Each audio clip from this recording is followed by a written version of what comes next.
Using Constant Contact to create and send newsletters is straightforward. Here's a step-by-step guide. Log into your account. Go to Constant Contact's website and log into your account. Create a new campaign.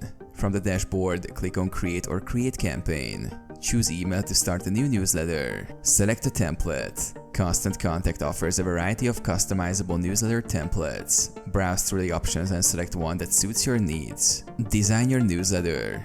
Use the drag and drop editor to add and arrange contact blocks such as text, images, and buttons. Customize the design to align with your branding and messaging. Add content. Enter your newsletter content. Include engaging text, relevant images, and calls to action. You can also add links and social media buttons. Choose recipients. Select your email list or create a new segment from the Contacts tab. Ensure you're targeting the right audience for your newsletter. Preview and test. Preview your newsletter to check formatting and design.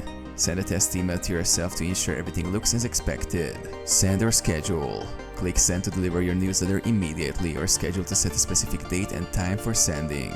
Track performance. Use the report section to monitor open rates, click-through rates, and other metrics to assess the success of your newsletter.